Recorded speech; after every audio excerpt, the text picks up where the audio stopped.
Assalamualaikum warahmatullahi wabarakatuh.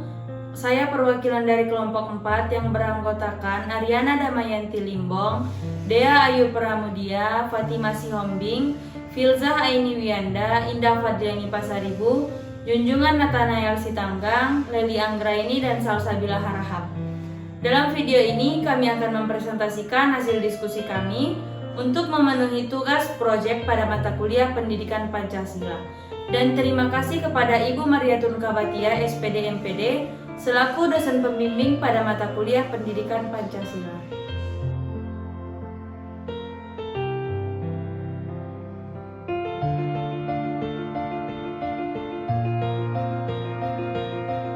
Halo, perkenalkan nama saya Leli Anggraini dari kelompok 4 dengan NIM 1203311. Di sini saya akan memaparkan poin-poin penting dari kata pengantar.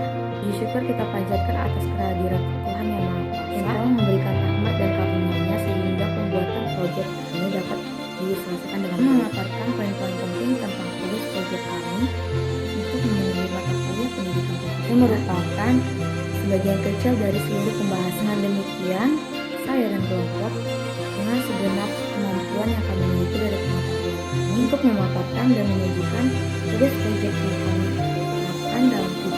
Materi yang pertama dengan judul pengertian bahasa. Secara sederhana, bahasa dapat diartikan sebagai alat untuk menyampaikan sesuatu yang terlintas di dalam hati. Namun lebih jauhnya, bahasa adalah alat untuk berinteraksi atau alat untuk berkomunikasi. Dalam arti lain, bahasa adalah alat untuk menyampaikan pikiran, gagasan, konsep, atau perasaan. Dalam studi sosialistik, bahasa diartikan sebagai sebuah sistem lambang berupa bunyi, bersifat arbiter, produktif, dinamis, beragam, dan manusiawi. Dalam Kamus Besar Bahasa Indonesia, pengertian bahasa secara umum dapat didefinisikan sebagai lambang, serta pengertian bahasa menurut istilah adalah alat komunikasi yang berupa sistem lambang yang dihasilkan oleh alat ucap pada manusia. Menurut ahli bernama Pateda, bahwa bahasa merupakan saluran untuk menyampaikan semua yang dirasakan, dipikirkan, dan diketahui seseorang kepada orang lain. Bahasa juga memungkinkan manusia dapat bekerja sama dengan orang lain dalam masyarakat. Pengertian bahasa Indonesia. Bahasa Indonesia merupakan bahasa negara, bahasa nasional, dan sekaligus sebagai identitas jati diri bangsa Indonesia. Bahasa Indonesia seharusnya bahasa yang menggunakan karakter-karakter kebahasaan dan keunikan-keunikan tersendiri yang dimana sebagai pembeda bangsa Indonesia dengan bangsa lainnya. Bahkan bahasa Indonesia sebagai kristalisasi pemikiran-pemikiran orang Indonesia. Melalui bahasa Indonesia, cara berpikir, tutur kata, dan bertindak akan tercermin pada setiap warga negara Indonesia. Bersatunya pengakuan bahasa Indonesia sebagai bahasa nasional dan pemakaian berbahasa Indonesia dengan baik dan benar merupakan wujud nyata bahwa bangsa Indonesia sebagai pemilik bahasa Indonesia benar-benar memiliki kesadaran berbahasa Indonesia. Bahasa Indonesia sebagai bahasa nasional yang berfungsi sebagai alat komunikasi mempunyai peran sebagai penyampai informasi. Kebenaran kebahasaan akan berpengaruh terhadap kebenaran informasi yang disampaikan. Berbagai fenomena yang berdampak buruk pada kebenaran berbahasa harus disesuaikan dengan kaidah bahasa Indonesia, yaitu bahasa Indonesia yang baik dan benar. Pengertian bahasa gaul. Bahasa gaul merupakan salah satu cabang dari bahasa Indonesia sebagai bahasa untuk pergaulan. Istilah ini mulai muncul pada akhir tahun 1980-an. Bahasa gaul pada umumnya digunakan sebagai sarana komunikasi di antara remaja berkelompok dan digunakan selama waktu tertentu. Hal ini dikarenakan remaja memiliki bahasa tersendiri dalam mengungkapkan ekspresi diri. Sarana komunikasi diperlukan oleh kalangan remaja untuk menyampaikan hal-hal yang dianggap tertutup bagi kelompok usia lain atau agar pihak lain tidak dapat mengetahui apa yang dimaksud di kalangannya. Menurut Mulyana di tahun 2008, bahasa gaul adalah sejumlah kata atau istilah yang mempunyai arti yang khusus, unik, menyimpang, atau bahkan bertentangan dengan arti yang lazim dan digunakan ketika oleh orang-orang dari suku tertentu. Selain pendapat dari Mulyana, di sini kami mengambil pendapat dari Sarwono di tahun 2005 yang mengatakan bahwa bahasa gaul adalah bahasa khas remaja atau dalam artian kata-katanya diubah-ubah sedemikian rupa sehingga hanya bisa dimiliki dan bisa dipahami oleh hampir seluruh remaja di tanah air dan terjangkau oleh media massa.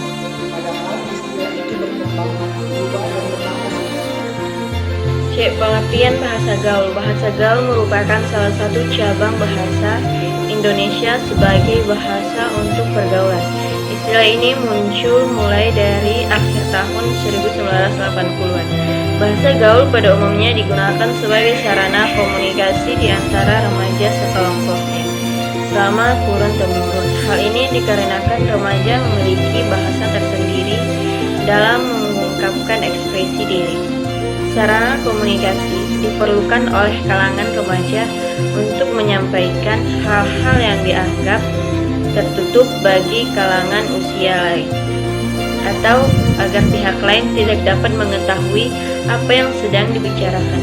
Menurut Mulyana, bahasa gaul adalah sejumlah kata atau istilah yang mempunyai arti yang khusus, unik, menyimpang, atau bahkan bertentangan dengan arti yang lazim ketika digunakan oleh orang-orang dari suku tertentu. Selain pendapat tersebut, Surwono mengatakan bahwa bahasa gaul adalah bahasa yang khas bagi anak-anak remaja, sehingga hanya bisa dimengerti di antara oleh mereka. Bisa dipahami oleh hampir seluruh remaja di tanah air yang terjangkau oleh media massa. Pada istilah-istilah itu berkembang, berubah, dan bertambah hampir setiap hari.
berkaitan dengan budaya, nilai, dan norma yang berkembang pada situasi sosial yang diteliti. Dari judul Budaya Penggunaan Bahasa Indonesia oleh Bahasa Gaul di kalangan remaja, dapat diambil kesimpulan bahwa banyaknya masyarakat Indonesia yang menggunakan bahasa gaul. Singkatan-singkatan dalam komunikasinya sehari-hari adalah penyimpangan dari penggunaan bahasa Indonesia dengan baik dan benar. Hal ini dapat menghambat pertumbuhan dan perkembangan bahasa Indonesia, karena kurang adanya kesadaran untuk mencintai dan menggunakan bahasa Indonesia di negeri sendiri akan berdampak pada lunturnya atau hilangnya bahasa Indonesia dalam pemakaiannya dalam masyarakat, terutama di kalangan remaja. Apalagi dengan maraknya dunia kalangan artis yang menggunakan bahasa gaul di media massa dan elektronik, membuat remaja semakin sering menirukan di kehidupan sehari-hari. Padahal kesadaran berbahasa Indonesia dengan baik dan benar sangat layak untuk menjadi isu penting di era global bagi bangsa Indonesia ini. Melalui bahasa Indonesia, cara berpikir, bertutur kata, dan bertindak akan tercermin pada setiap warga Indonesia. Bersatunya pengakuan bahasa Indonesia sebagai bahasa nasional dan pemakaian berbahasa Indonesia dengan baik dan benar merupakan wujud nyata bagi bangsa Indonesia. Sebagai pemilik bahasa Indonesia, benar-benar memiliki kesadaran berbahasa Indonesia. Demikian dapat disimpulkan bahwa banyaknya masyarakat Indonesia yang menggunakan bahasa gaul, singkatan-singkatan dalam komunikasinya sehari-hari adalah penyimpangan dari penggunaan bahasa Indonesia dengan baik dan benar. Hal ini dapat menghambat pertumbuhan dan perkembangan bahasa Indonesia karena kurangnya kesadaran untuk mencintai dan menggunakan bahasa Indonesia di negeri sendiri akan berdampak lunturnya atau hilangnya bahasa Indonesia dalam pemakaiannya di masyarakat, terutama di kalangan remaja. Kami dari kelompok 4 ingin memberikan saran di mana peran orang tua, guru, dan lingkungan sekitar sangat dibutuhkan untuk mengawasi penggunaan bahasa pada anak. Jangan sampai mereka terbawa pengaruh yang buruk yang membuat mereka menggunakan bahasa Indonesia yang buruk pula. Sekianlah yang dapat kami sampaikan dalam mempresentasikan tugas proyek kami yang berbentuk video ini. Semoga video ini bermanfaat bagi kami dan teman-teman yang menyaksikan video ini. Terima kasih. Assalamualaikum warahmatullahi wabarakatuh.